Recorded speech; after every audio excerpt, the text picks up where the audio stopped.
World on the brink, video script. Hey everyone. Right now, as you're watching this, there are 9 countries with enough nuclear weapons to end civilization in less than an hour. And 3 of them are in active conflicts.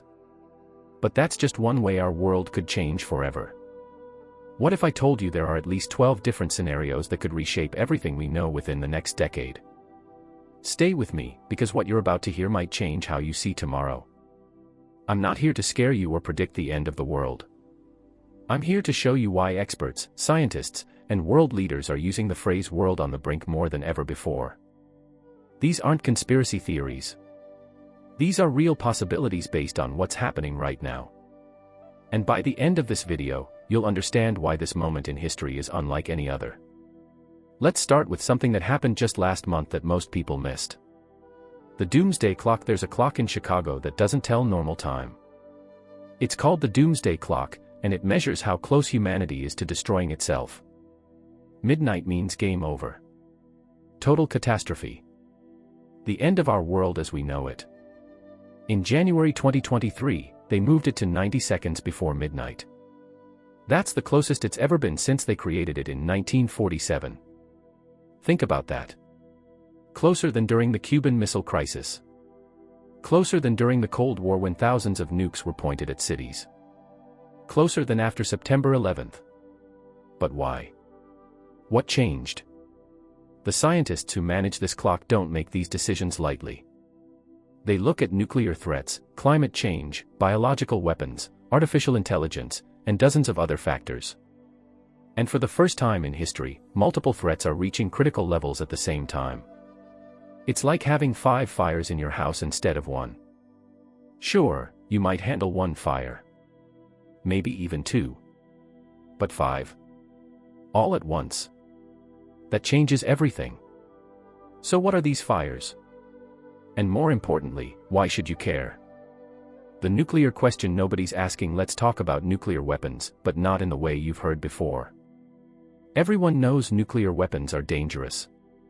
That's obvious. But here's what most people don't understand. The real danger isn't the bombs themselves. It's how close we've come to using them by accident. In 1983, a Soviet officer named Stanislav Petrov was watching his computer screens when alarms started screaming. The system showed 5 American nuclear missiles heading toward Russia. He had minutes to decide. Launch a counterstrike and start World War III, or trust his gut that it might be a mistake. He chose to wait. It was a computer error caused by sunlight reflecting off clouds. 1 man.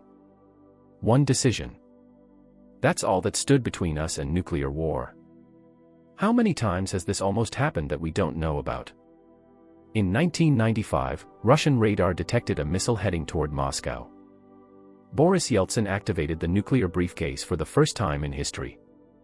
They had 4 minutes to decide whether to launch everything they had. Turns out it was a Norwegian research rocket studying the Northern Lights. Nobody had told Russia about it.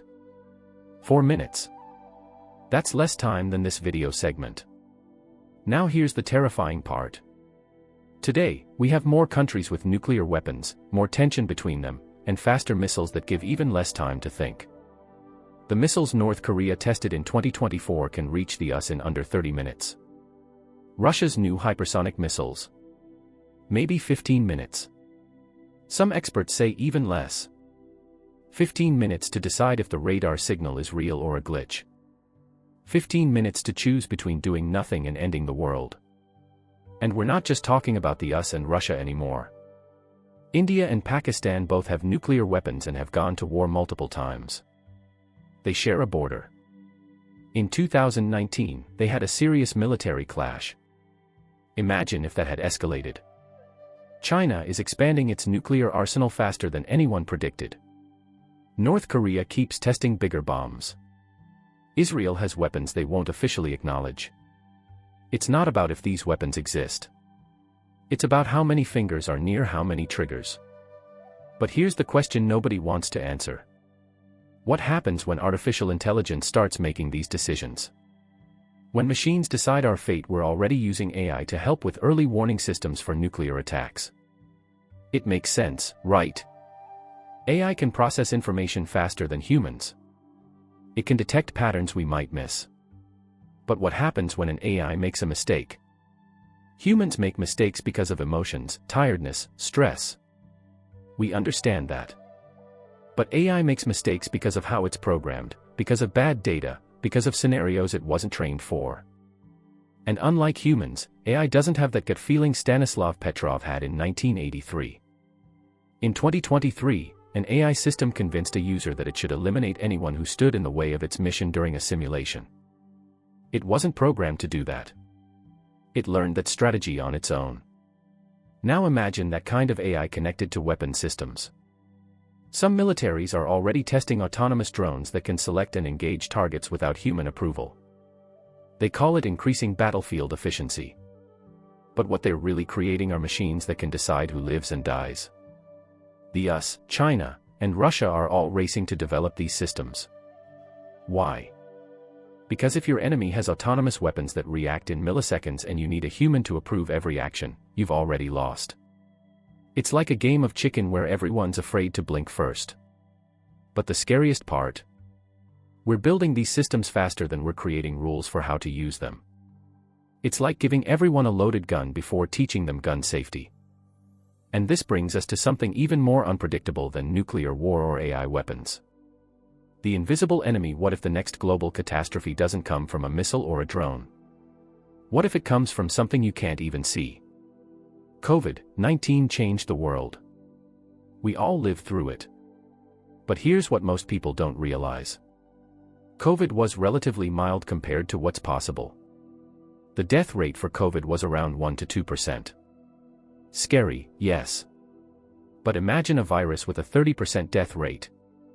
Or 50%. They exist. We've seen them in limited outbreaks. Ebola kills up to 90% of people it infects in some outbreaks. But it doesn't spread easily because it kills too fast.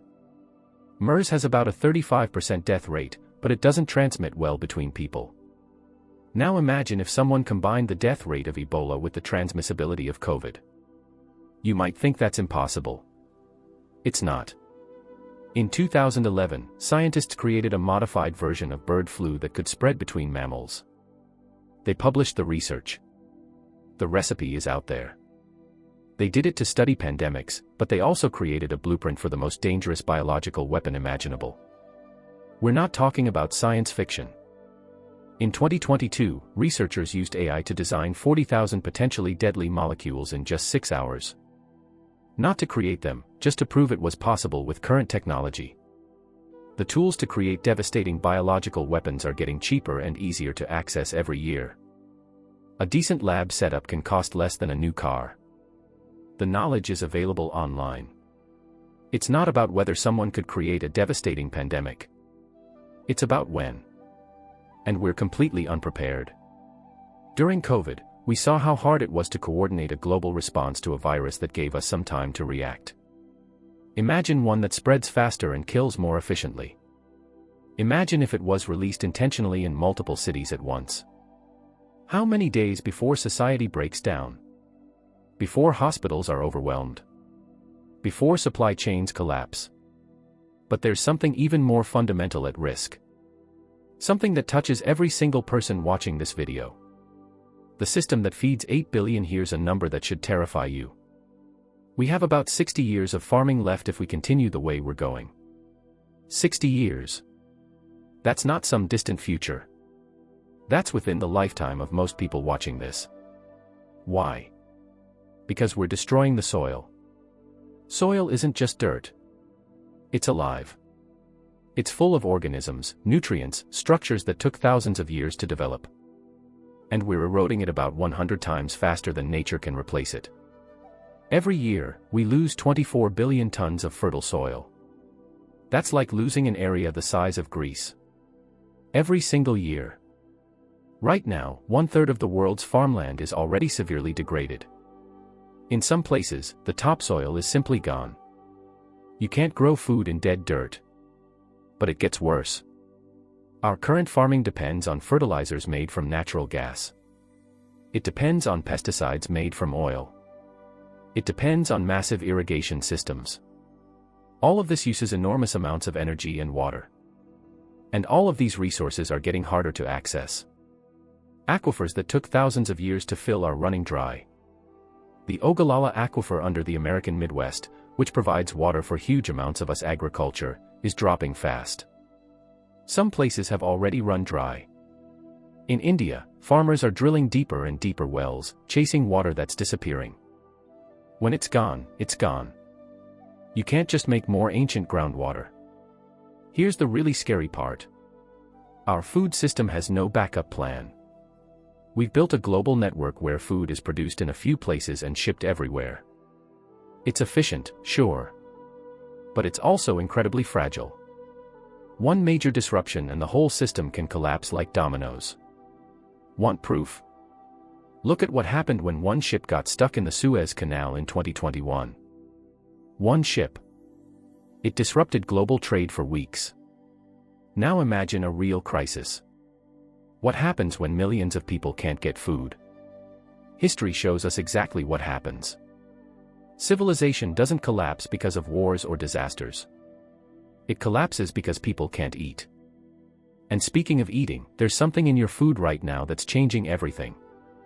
The poison we can't escape microplastics are in your body right now. In your blood. In your organs. In your brain. Scientists found them in human hearts for the first time in 2023. They're in newborn babies. They're crossing the placenta.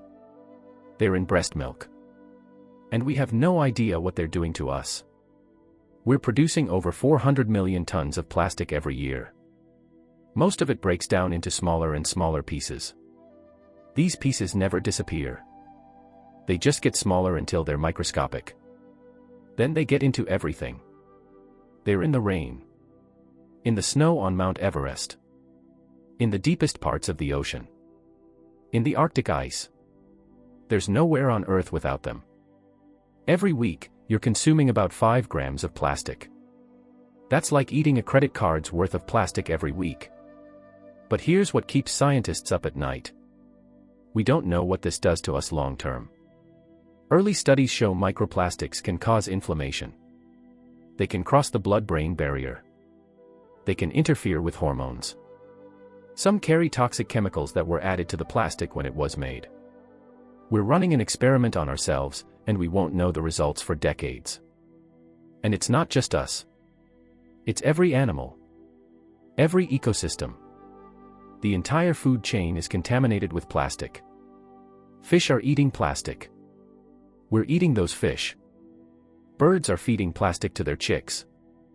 Soil organisms are absorbing plastic particles. What happens to an ecosystem when every single organism has plastic in its body?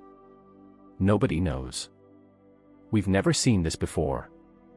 But there's something changing even faster than plastic pollution. Something that's altering the entire planet in ways we're only beginning to understand. The planet fights back in 2023, ocean temperatures hit the highest levels ever recorded. Not just by a little bit. By a lot. Scientists who study the ocean for a living said they'd never seen anything like it. The ocean absorbs over 90% of the extra heat we're creating. It's like a massive heat sink. But it's reaching its limit. When ocean water gets too hot, coral reefs die. Half of the Great Barrier Reef is already dead. These reefs support 25% of all marine life. They're not just pretty things to look at. They're nurseries for fish. They're protection for coastlines. They're entire ecosystems. And they're dying faster than anyone predicted. But coral reefs are just the beginning. The Gulf Stream, the ocean current that keeps Europe warm, is slowing down. It's at its weakest point in over 1,000 years. If it collapses, northern Europe could face much colder winters while the tropics get even hotter. This isn't speculation. It's measured. It's happening now. In Greenland and Antarctica, ice is melting at rates that shocked even the scientists who study it. In 2022, an ice shelf the size of Los Angeles collapsed in Antarctica. Just collapsed in a few days. That ice took thousands of years to form. Now it's water. Sea levels are rising faster than predicted. Miami already floods during regular high tides. Parts of Jakarta are sinking. The Maldives might disappear this century. But it's not just about beaches disappearing. Over 600 million people live less than 10 meters above sea level. Where do they go when the water rises? What happens when entire countries become uninhabitable? We're talking about the biggest forced migration in human history. And we're completely unprepared for it. In 2023, we saw record heat waves kill thousands of people. Not in poor countries without air conditioning. In Europe. In Canada. In wealthy places with modern infrastructure. The heat in Phoenix was so intense that planes couldn't take off. The asphalt was melting. Cactuses were dying. Plants that evolved to survive in the desert were dying from heat. And this is just the beginning. Climate models show we're heading toward 2.5 to 3 degrees Celsius of warming. That might not sound like much. 3 degrees. You barely notice 3 degrees in your house. But for the planet, it's catastrophic. The last time Earth was 3 degrees warmer, sea levels were 20 feet higher. There were no ice sheets. The map of the world looked completely different. Every degree of warming brings more extreme weather. Stronger hurricanes. Longer droughts. More intense flooding. Bigger wildfires. In 2023, Canada had the worst wildfire season ever recorded. The smoke reached New York. It reached Europe. Millions of acres burned. Entire towns disappeared. This is the new normal. Except it's going to keep getting worse. But here's the thing nobody wants to admit. We're past the point of just stopping climate change. Now we're trying to limit how bad it gets. And that brings us to something even more dangerous than climate change itself. The resource war's water. Not oil. Not gold. Water. By 2050, half the world's population could face severe water shortages. That's not a maybe. That's based on current trends. The Colorado River, which supplies water to 40 million people in the US, is running dry. Lake Mead is at the lowest level since it was filled. You can see old structures that used to be underwater. Bodies that were dumped decades ago are surfacing. Some cities in the Southwest US might become unlivable within our lifetimes. Phoenix. Las Vegas. Parts of Southern California. When there's no water, you can't live there. It's that simple. In the Middle East and Africa, it's already happening. Countries are fighting over water rights. Ethiopia built a dam on the Nile. Egypt depends on that water. Tensions are rising. Both countries have militaries. India and Pakistan have nuclear weapons and they share rivers that both countries need. What happens when that water runs out? This isn't theory. In 2019, India threatened to restrict water flowing into Pakistan. Pakistan called it an act of war.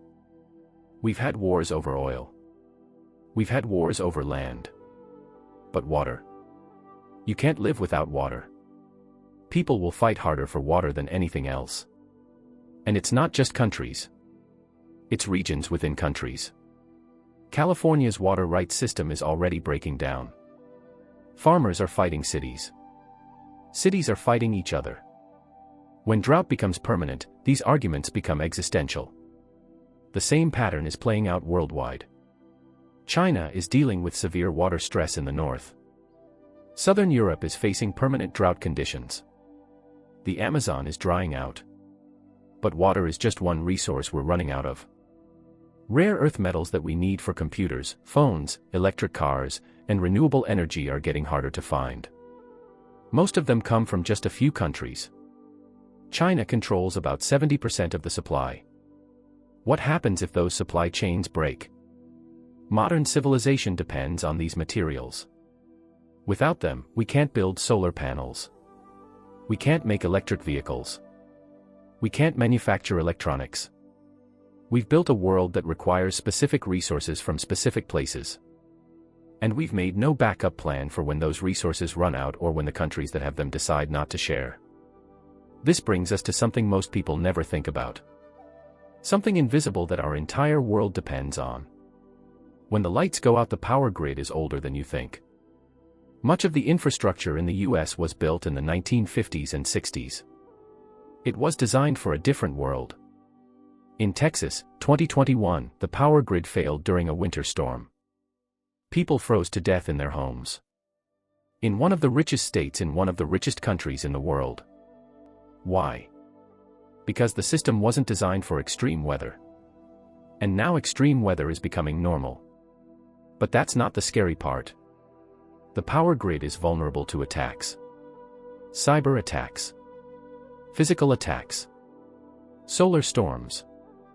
In 2013, someone shot up a power substation in California. They knew exactly which transformers to hit.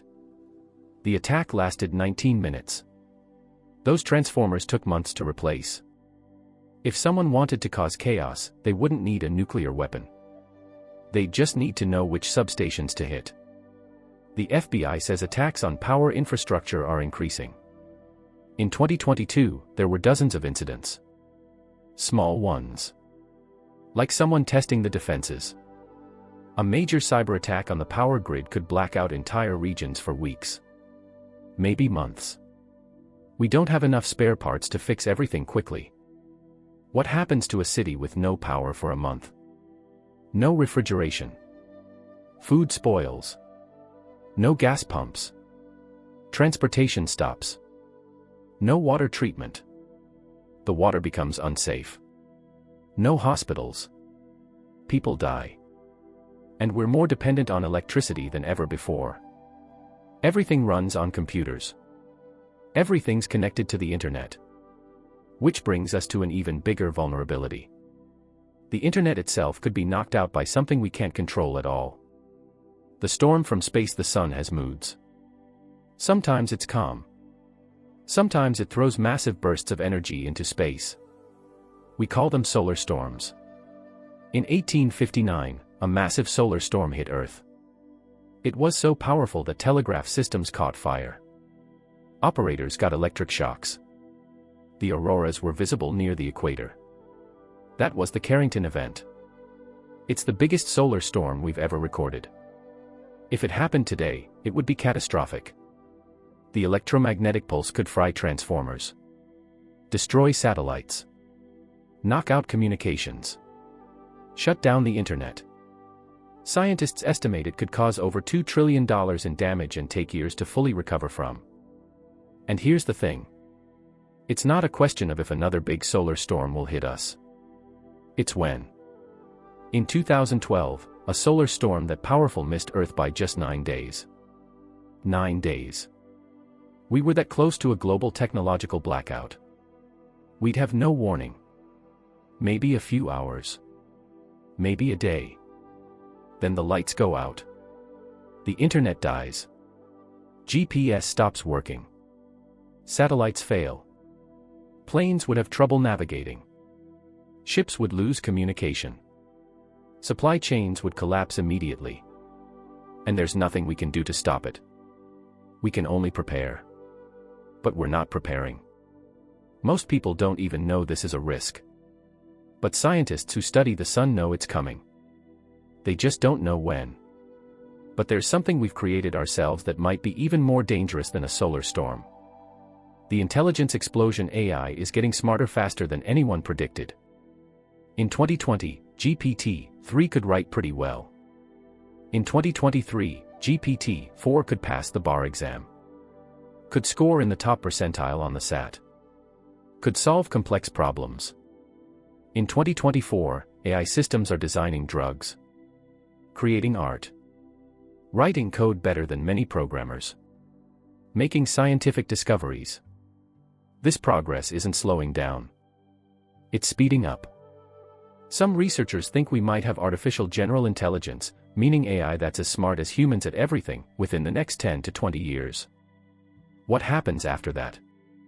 An AI that's as smart as a human could improve itself. Make itself smarter. Then improve itself again. This could happen very quickly. Maybe in hours or days. We call this an intelligence explosion. Suddenly you have an intelligence that's smarter than any human. Smarter than all humans combined. And we don't know what it would do. Most AI researchers think this is the biggest challenge humanity has ever faced. Bigger than nuclear weapons. Bigger than climate change. Because unlike other threats, we might only get one chance to get this right. A sufficiently advanced AI could be impossible to control. It's not about it becoming evil like in movies. It's about it optimizing for the wrong goal. Imagine an AI tasked with solving climate change. It might decide the most efficient solution is to reduce human population. That's logical from a purely optimization standpoint. But it's not what we meant. We're creating something that could be more powerful than us before we've figured out how to make sure it does what we want. And different countries are racing to create it first. China. The US. Tech companies. Nobody wants to slow down because they're afraid someone else will get there first. It's the same problem as nuclear weapons and autonomous drones. Everyone's racing forward because stopping means falling behind. And AI isn't just a future threat. It's already changing things in dangerous ways. The death of truth. You can't trust what you see anymore. Deepfakes are videos or audio that look and sound completely real but are entirely fake. The technology is advancing so fast that experts sometimes can't tell the difference. In 2023, there was a video of the Pentagon exploding that went viral. It was completely fake. But for a few minutes, the stock market reacted. Billions of dollars moved based on a lie. Now imagine that during an election. During a crisis.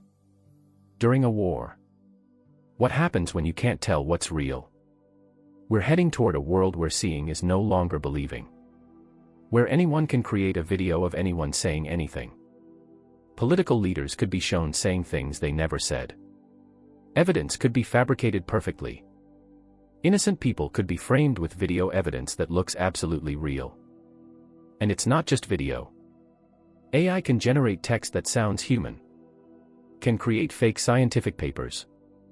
Can flood social media with millions of bot accounts that seem like real people. The amount of fake content online is already overwhelming the real content. And it's only getting worse. How do you have a functioning democracy when nobody can agree on what's true? When anyone can create convincing fake evidence of anything? In some countries, this is already being weaponized. Fake videos to discredit opponents. AI-generated propaganda. Bots creating fake outrage. The internet used to be a way to access information. Now it's becoming impossible to separate truth from fiction. And this connects to something even more troubling about how our societies are fracturing. The breaking point: social trust is collapsing. People don't trust their governments. They don't trust the media. They don't trust experts. They don't even trust their neighbors. In the US, political polarization is at the highest level since the Civil War. People from different parties don't just disagree. They see each other as enemies. As threats to the country. This pattern is playing out worldwide. Countries are splitting into factions that can't communicate with each other. During COVID, we saw how this plays out. People couldn't agree on basic facts. Families stopped talking to each other. Friends cut ties over disagreements about science. What happens when this gets worse? Historically, societies collapse when people lose faith in institutions. When they stop cooperating. When they start seeing other groups as the enemy rather than fellow citizens. The signs are all there. Mass shootings are becoming routine. Hate crimes are increasing. Political violence is normalized. People are talking about civil war like it's a real possibility. In 2021, the US Capitol was attacked. Not by a foreign enemy. By Americans who believe the election was stolen. That belief persists despite no evidence. Despite courts rejecting every lawsuit. Despite recounts confirming the results. People believe what they want to believe. Facts don't matter anymore to a huge portion of the population. This is how civilizations fall apart. Not with a bang. With everyone retreating into their own reality. Their own truth. Their own tribe. And when people stop sharing a common reality, they can't solve common problems.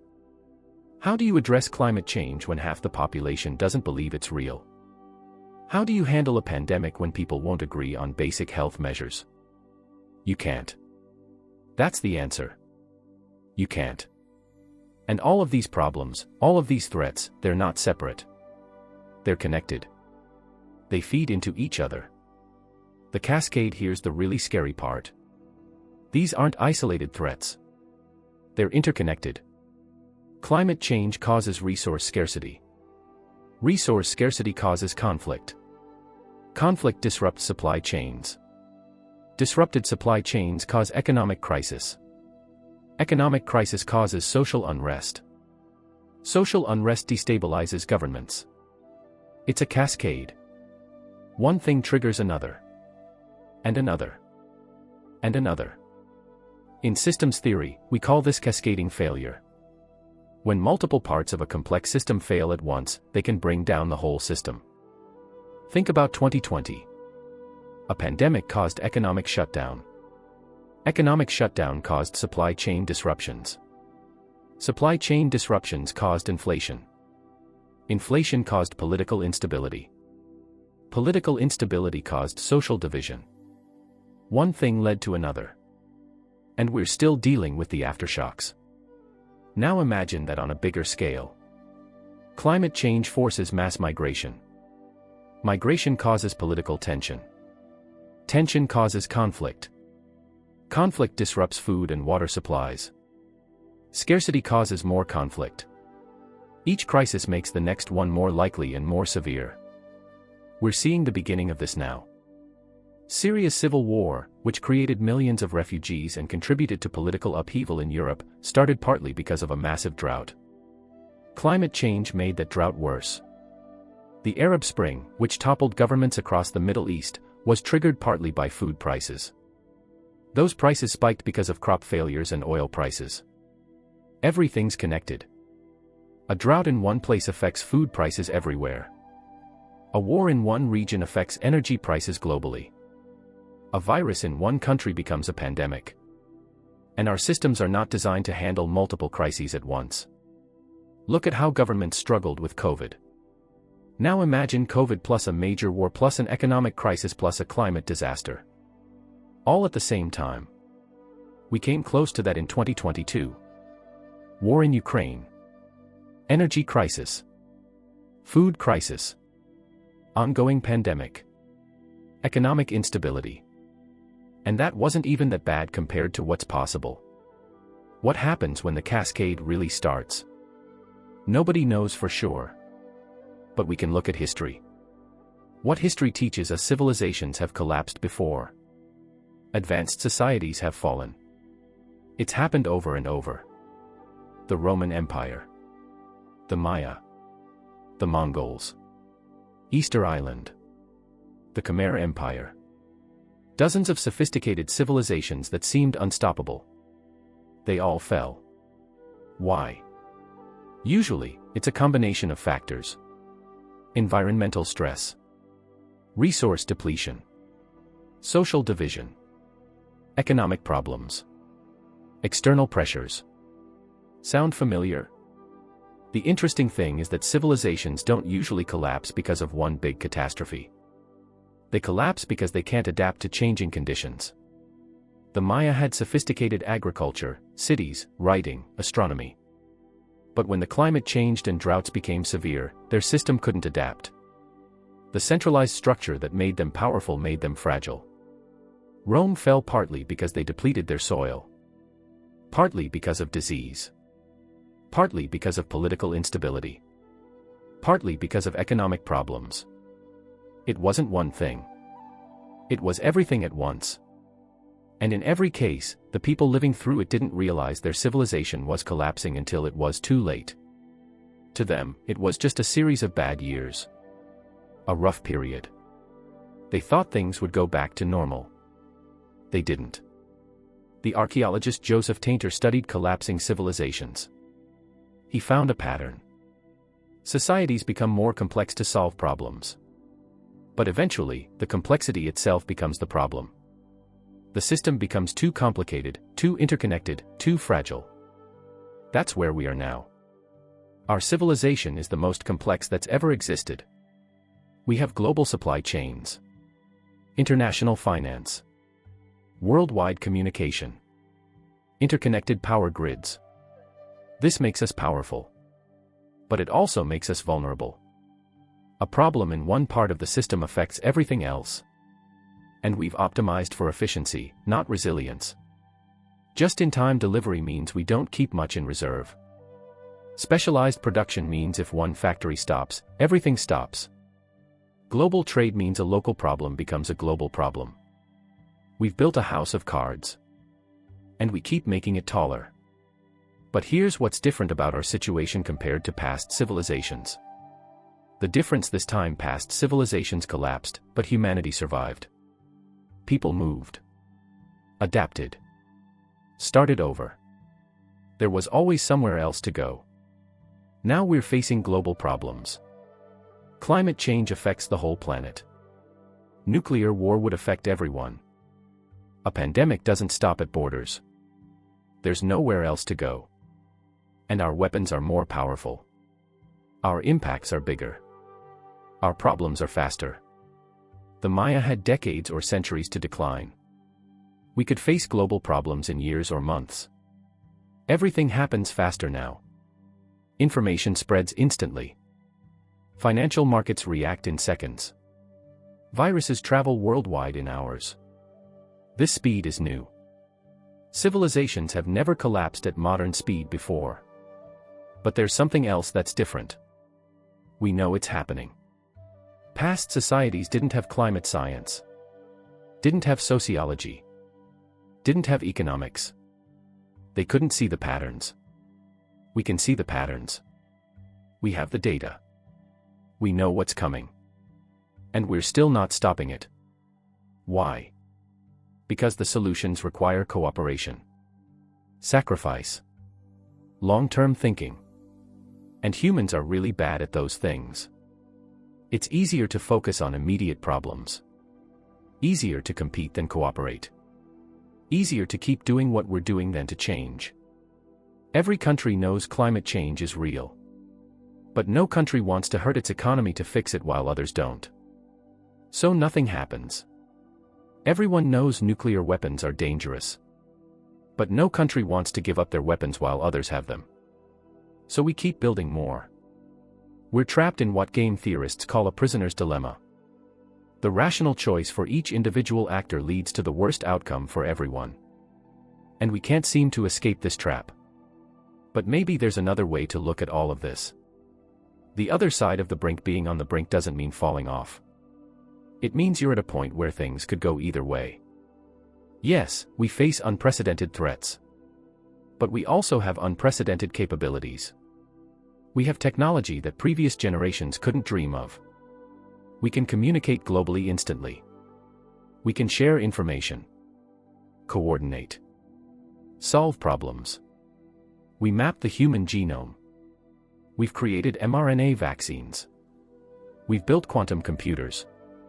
We've put robots on Mars. If we can do those things, we can address these challenges. The question is, will we? Some people are trying. Renewable energy is growing faster than predicted. Solar and wind are now cheaper than fossil fuels in many places. Battery technology is improving. Electric vehicles are becoming normal. Scientists are working on carbon capture, on fusion power, on sustainable agriculture, on cleaning the oceans. Countries are signing agreements, investing in infrastructure, planning for the future. It's not enough yet. But it's happening. And individuals are changing too. More people understand these issues than ever before.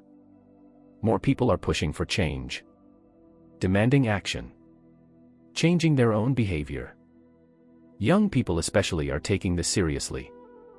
They're going to live with the consequences of what we do now. And they're not accepting business as usual. Maybe that's the shift we need. Every major change in history came from people deciding the old way wasn't working. The end of slavery.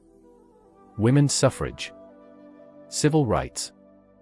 Environmental protection. They all seemed impossible until they weren't. Climate action seems impossible now. But so did abolishing slavery once. So did ending apartheid. So did landing on the moon.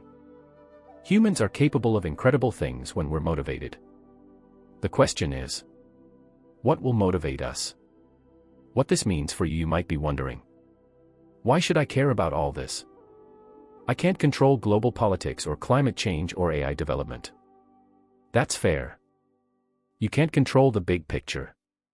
But you're part of the system. What you do matters. Not in a "your recycling will save the planet" way. That's not enough and you know it. But in a "you influence the people around you" way. When you talk about these issues, you spread awareness. When you vote, you affect policy. When you change your behavior, you change norms. And more importantly, you need to understand what's happening so you can prepare. Not in a doomsday prepper way necessarily, but in a what if things get worse way. What if there's a major supply chain disruption? Do you have some extra food and water? What if the power goes out for a week? Do you have a plan? What if economic crisis makes things harder? Do you have skills that are valuable? What if you need to help your community? Do you know your neighbors? These aren't crazy prepper questions. These are reasonable things to think about given what's happening. But more than preparing for the worst, you can work toward the best. You can learn about these issues. Share what you learn. Support solutions. Demand action from leaders. You can build resilience in your community. Help others understand what's at stake. You can choose hope without ignoring reality. Because here's the thing. Giving up guarantees failure. Trying at least gives us a chance. The choice we face, we're at a unique moment in human history. For the first time, we have the knowledge to see what's coming and the technology to maybe prevent it. But we're running out of time to act. The next 10 to 20 years will determine what the rest of this century looks like.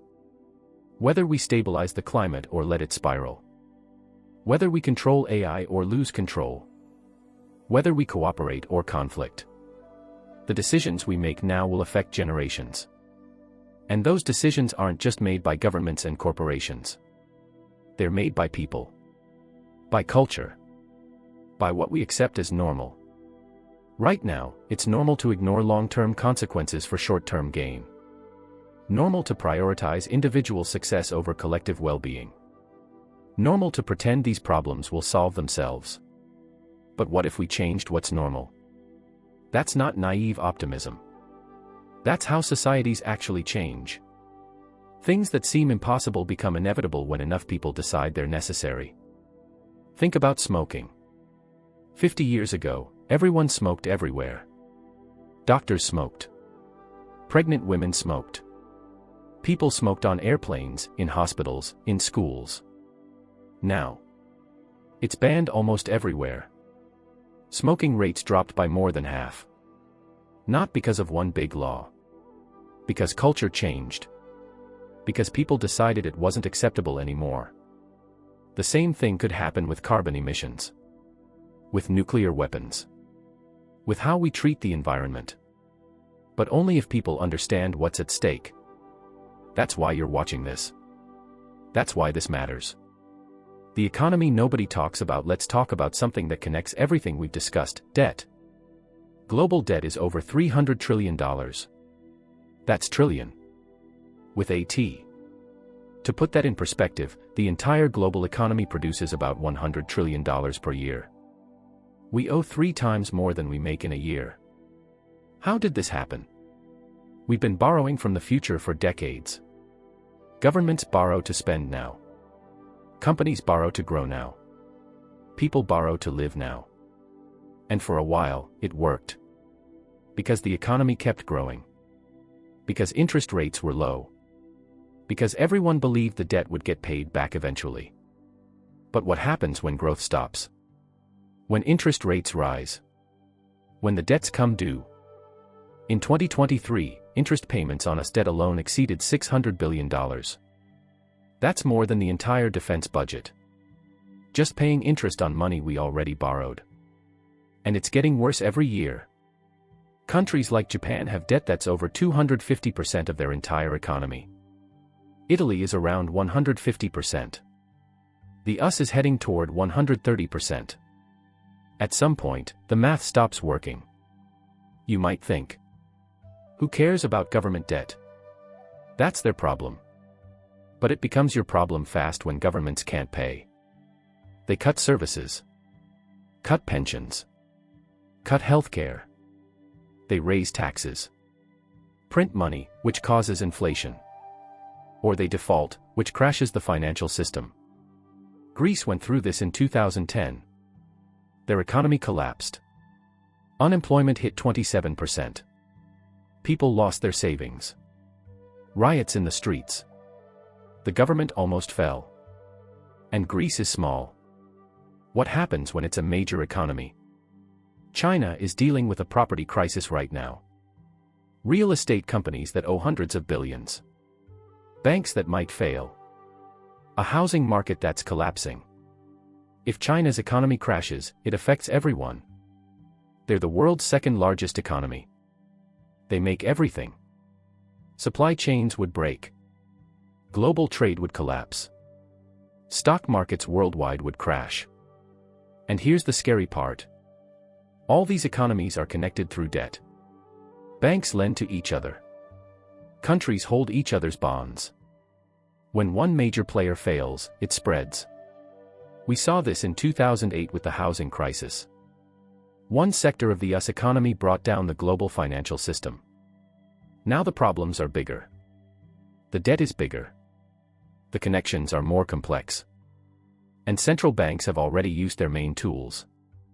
Interest rates are already low. They've already printed trillions in new money. What happens in the next crisis? They might not be able to stop it.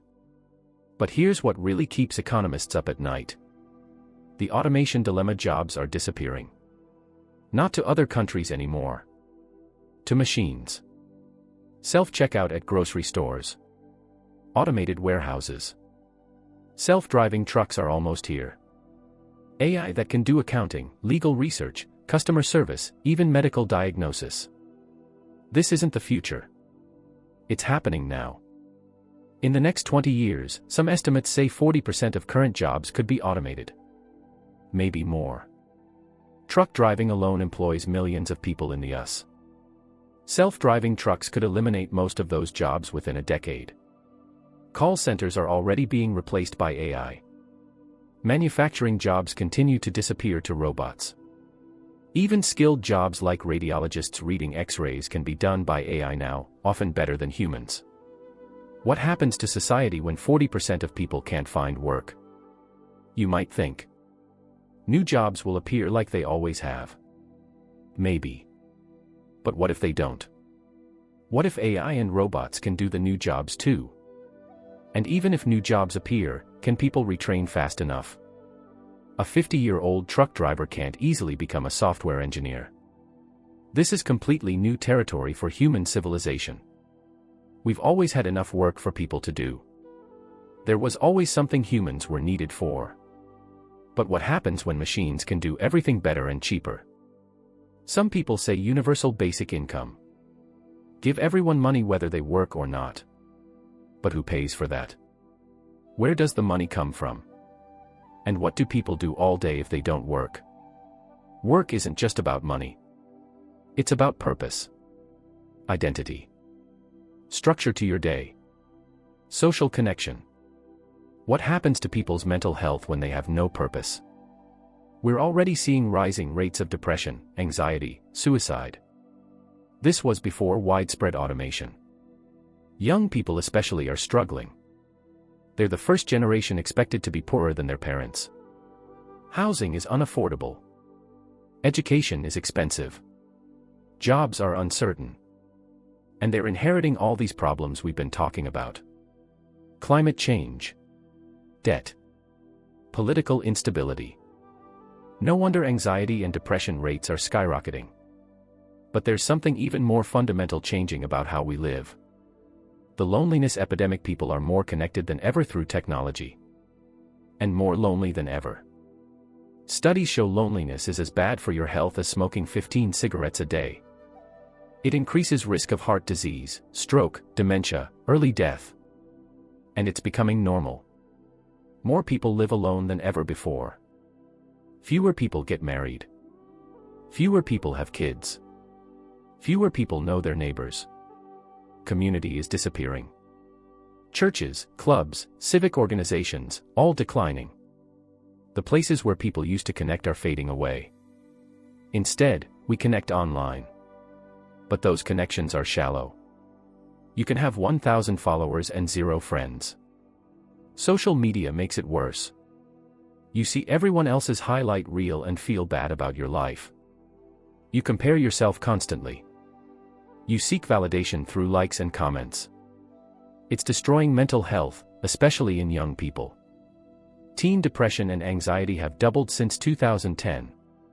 Suicide rates are up. And the rise perfectly matches the rise of smartphones and social media. This isn't coincidence. We evolved to live in small communities. To know everyone around us. To have deep connections with a few dozen people. Now we have superficial connections with thousands of people we'll never meet. It's making us sick. Literally. And this connects to something bigger. We're losing the social cohesion that holds societies together. When people don't know their neighbors, they don't help each other in crisis. When communities are weak, people turn to the government for everything. When the government fails, there's nothing to fall back on.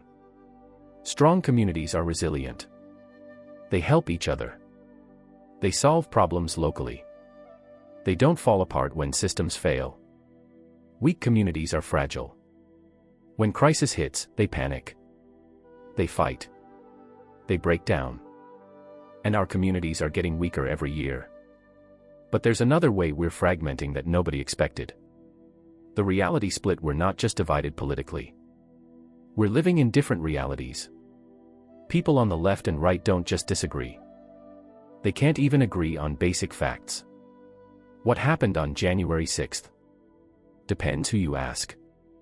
Is climate change real? Depends who you ask. Was COVID dangerous? Depends who you ask. Did the 2020 election have fraud? Depends who you ask. These shouldn't be opinion questions. They're factual questions. But people can't agree on the facts. Why? Because we get information from completely different sources. Sources that tell us completely different stories. Someone watching Fox News sees one reality. Someone watching MSNBC sees another. Someone on Twitter sees another. Someone on Truth Social sees another. And each source confirms what people already believe. Gives them more reasons to think the other side is wrong. Or evil. Or stupid. It's not just in the US. It's everywhere. In India, Muslims and Hindus live in different information ecosystems. In Brazil, supporters and opponents of Bolsonaro saw completely different versions of events. In the UK, Brexit supporters and opponents couldn't agree on basic economic facts. The internet was supposed to give everyone access to the same information. Instead, it created millions of separate bubbles. And it's getting worse with AI. Soon, AI will be able to create personalized news feeds that tell you exactly what you want to hear. Show you evidence that confirms your beliefs. Hide information that contradicts them. Each person will live in their own custom reality. How do you run a democracy when everyone lives in a different reality? You can't. That's the answer. Democracy requires shared truth. Shared understanding of reality. When that's gone, democracy becomes impossible. And authoritarianism becomes attractive. When people can't agree on anything, they want someone strong to just make decisions. Someone who promises certainty in a confusing world. We're seeing this worldwide. Authoritarian leaders are rising. Democratic norms are weakening. Not because people don't like democracy. Because they're exhausted by conflict. By uncertainty.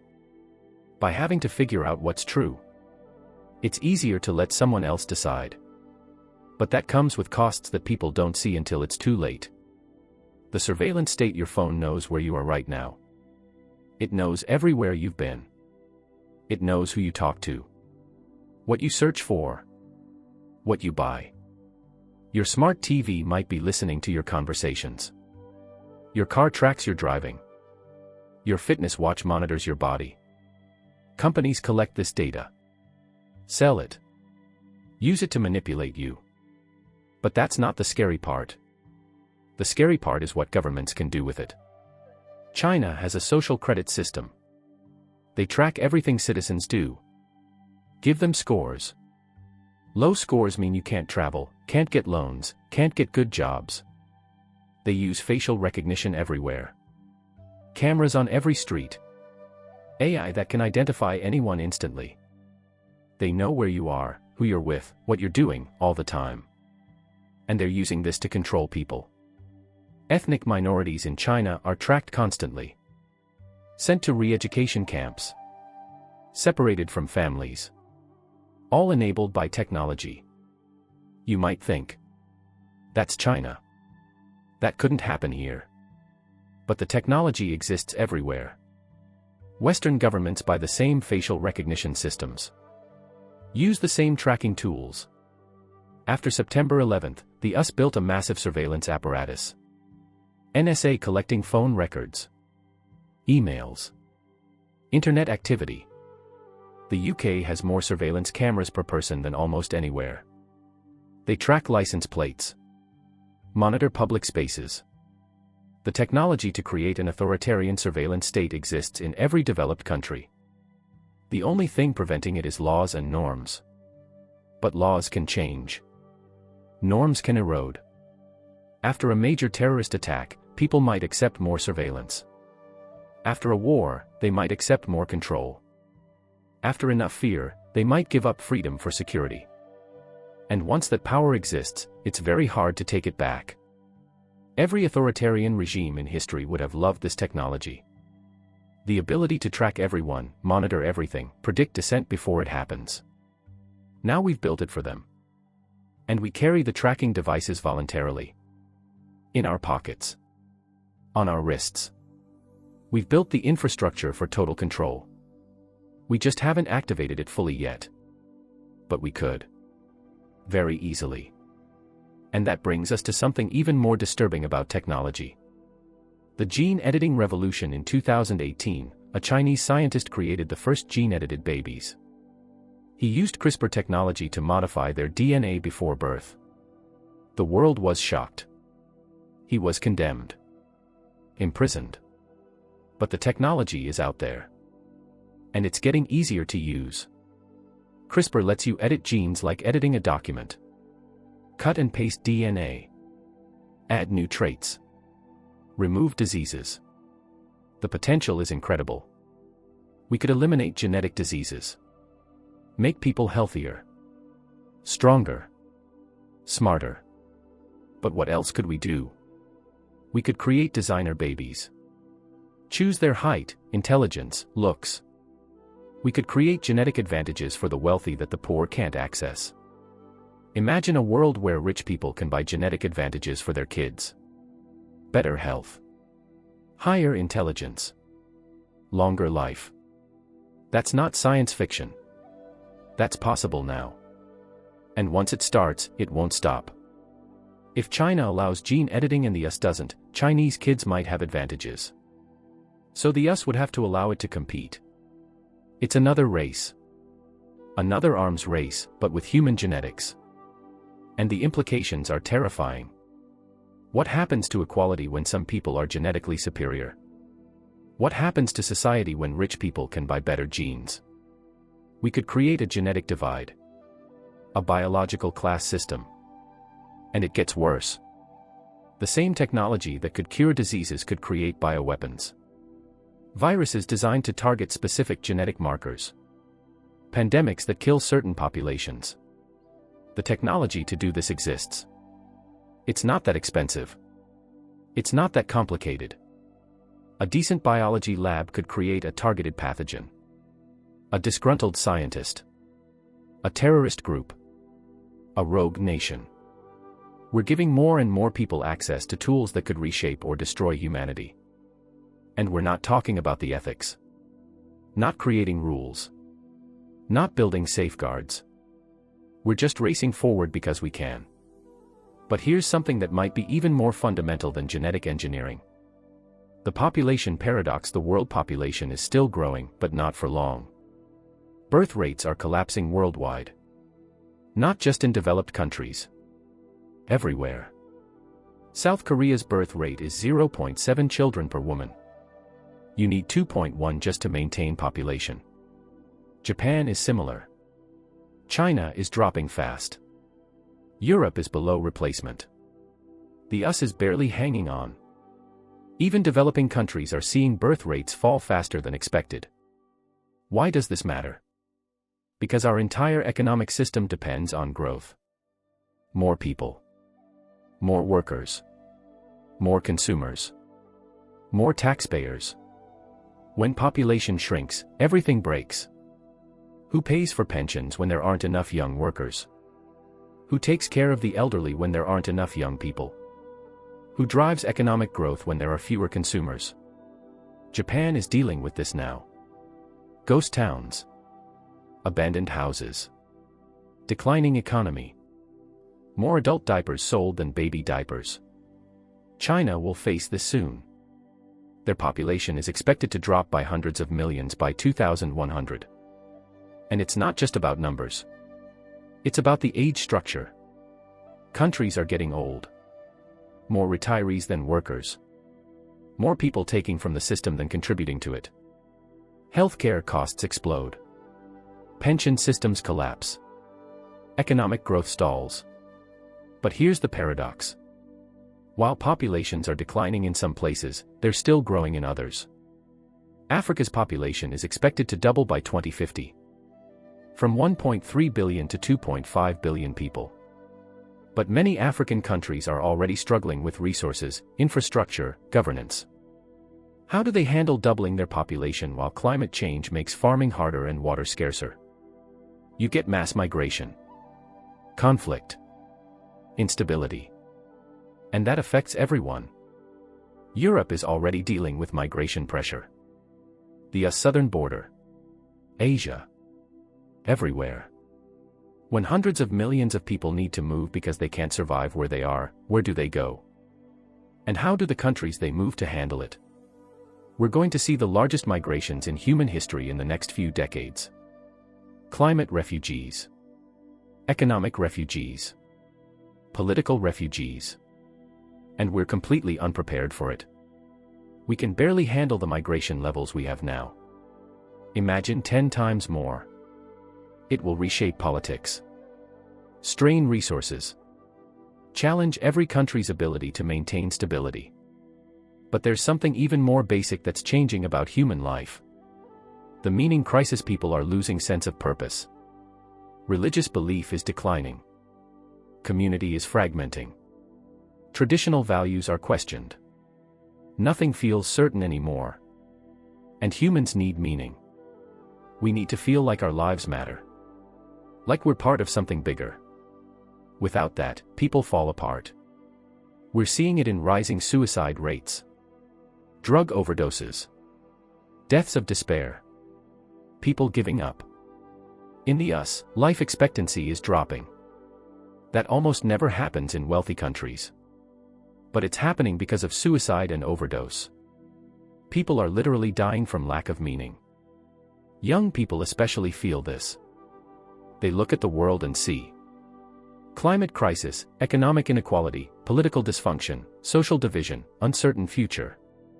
Why try? What's the point? This nihilism is spreading. You see it in culture. In memes. In how people talk. Everything's ironic. Nothing matters. We're all doomed anyway. It's funny until it's not. Because societies need people to believe things matter. To work hard. To follow rules. To care about the future.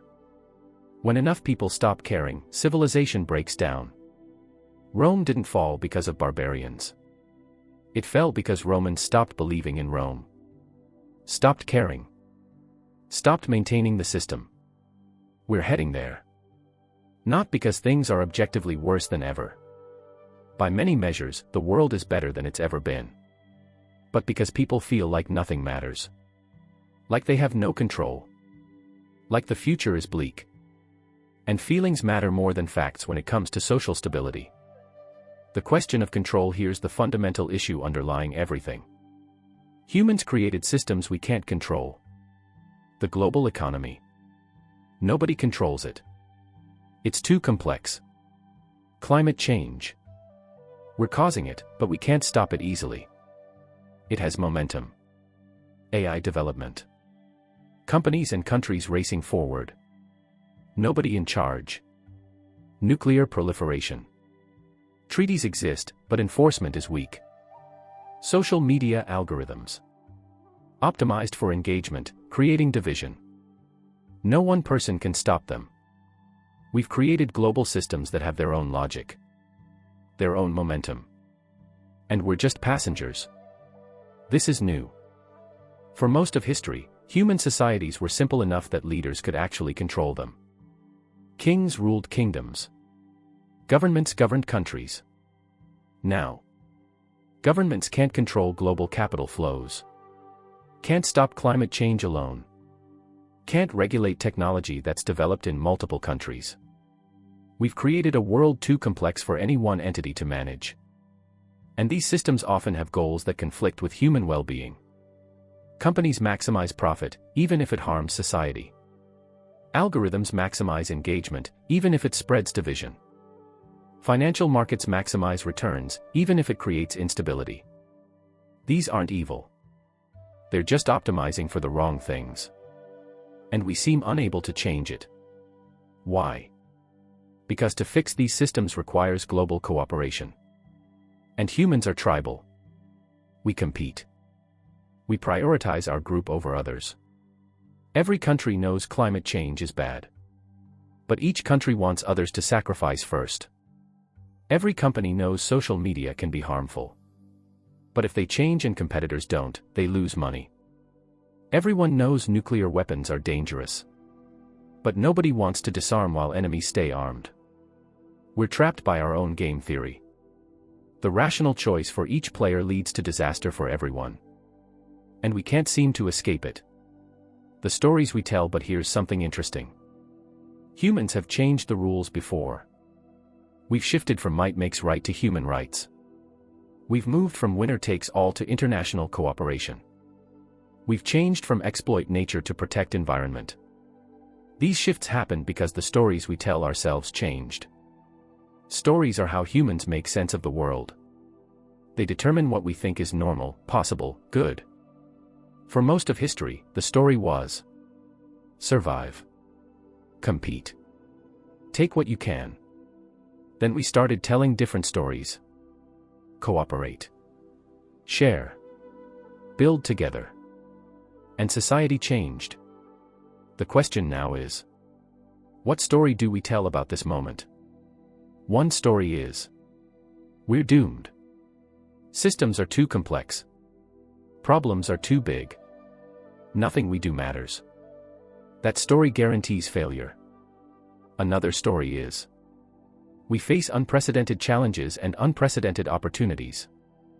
We have more knowledge, tools, and potential than any generation before. What we do matters more than ever. That story at least gives us a chance. Stories become self-fulfilling. If everyone believes things are hopeless, they act accordingly. They give up. And things become hopeless. If enough people believe we can adapt, innovate, and overcome, they start acting that way. Building solutions. Demanding change. Creating new possibilities. The story we choose matters. And right now, we're in the middle of a story war. Competing narratives about what this moment means and what comes next. Some people tell stories of collapse and survival. Prepare for the worst. Trust no one. Others tell stories of tech salvation. Innovation will solve everything. Just keep building. Others tell stories of return to the past. Make things like they used to be. Traditional values. Others tell stories of radical change. Revolution. Completely new systems. Which story wins will determine our future. And you're part of choosing that story. What World on the Brink really means, so let's come back to the title. World on the Brink. What does that actually mean? It means we're at a decision point. A moment where what we do will determine what comes next.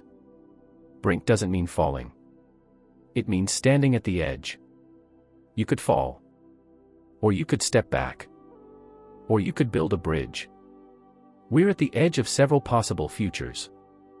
One future is collapse. Systems fail. Cascading crises. Society fragments. Dark ages. Another future is adaptation. We solve problems fast enough. Technology helps. Cooperation increases. Rough ride, but we make it.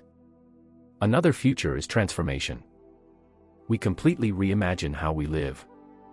New economic systems. New political structures. New relationship with technology and nature.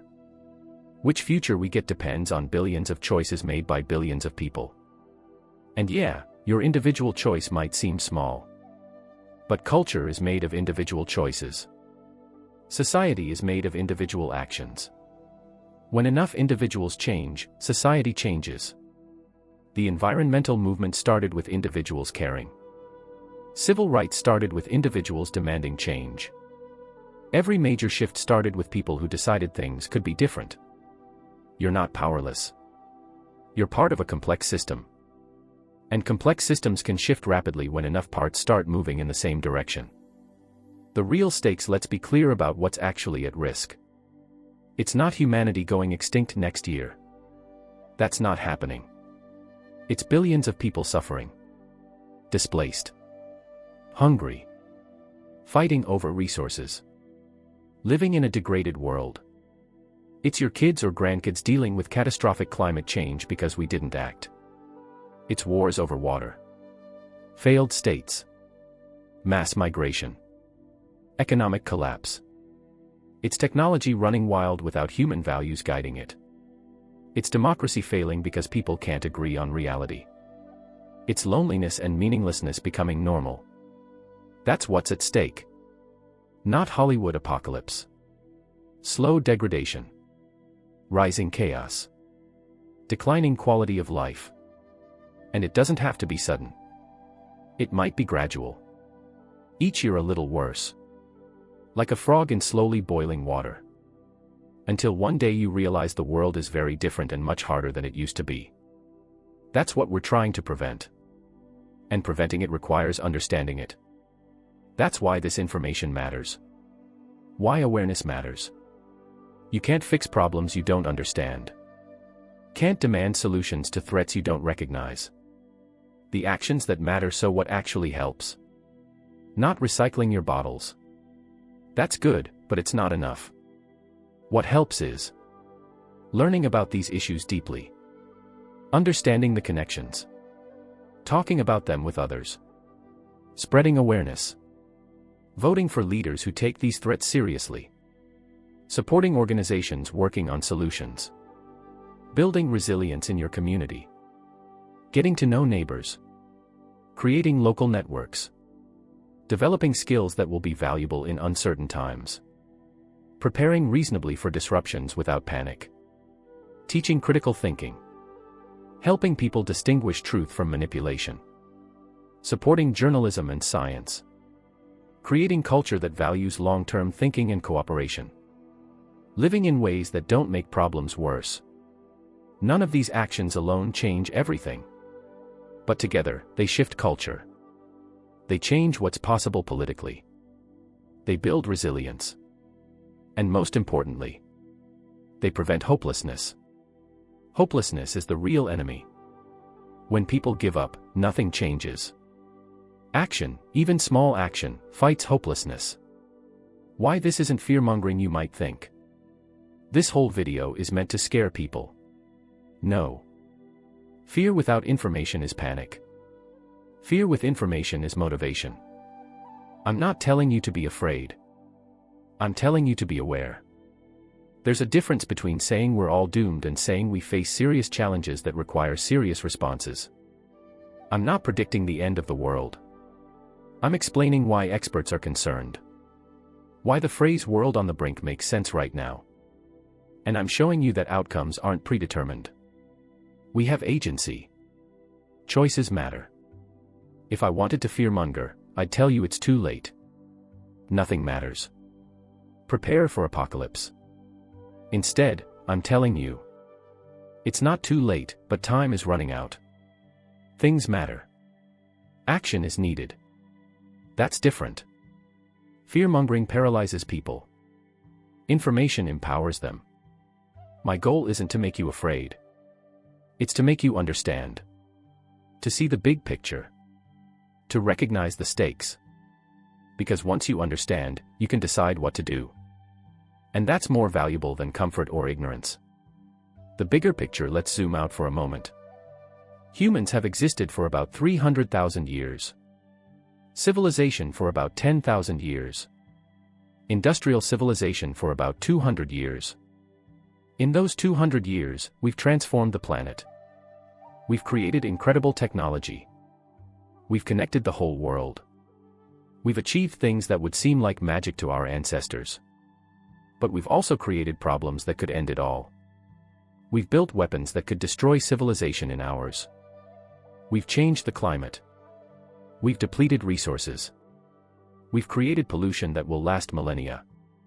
We've built systems so complex we can't fully understand them. Created technologies we can't fully control. And we're moving faster than ever. Change that used to take centuries now takes decades or years. We're like a teenager who suddenly has immense power but not yet the wisdom to use it well. The question is, will we mature fast enough? Will we develop the wisdom, cooperation, and long-term thinking necessary to handle the power we've created? That's what this moment is about. We're not just facing individual crises. We're facing a test of human civilization itself. Can we cooperate globally while maintaining our identities locally? Can we think long-term while living in the present? Can we balance innovation with caution? Can we share resources fairly? Can we find meaning without destroying each other or the planet? These are the real questions. And we're running out of time to answer them. The final word. So here's where we are. We live in a time of unprecedented danger and unprecedented possibility. The systems we've built are fragile. The threats we face are real. The challenges are enormous. But we're not helpless. We're not doomed. We're at a choice point. What comes next depends on what we do now. Not what governments do. Not what companies do. What we do. All of us. Together. The world is on the brink. But brink is not the same as edge. Brink is a warning. A wake-up call. A chance to change course before it's too late. Will we take that chance? I don't know. Nobody knows. But I know this. Pretending everything's fine doesn't help. Panicking doesn't help. Giving up doesn't help. What helps is awareness. Understanding. Action. Community. Hope grounded in reality. What helps is people like you watching videos like this. Learning. Thinking. Caring. Because change starts with awareness. And awareness starts with attention. You gave your attention to this. That matters. What you do next matters more. Talk about these issues. Share what you've learned. Think about how you can prepare and how you can help. Don't let this information overwhelm you. Let it motivate you. We're living through a pivotal moment in human history. Future generations will look back at this time and judge us by what we did when it mattered most. What will they see? Will they see a generation that understood the threats and rose to meet them? Or a generation that knew what was coming and did nothing? That's up to us. Up to you. The world is on the brink. But we're still here. Still standing. Still capable. And that means there's still hope. Thanks for watching. If this video made you think, share it. The more people who understand what we're facing, the better chance we have. And remember, being on the brink means we can still step back. But only if we choose to. The question is, will we?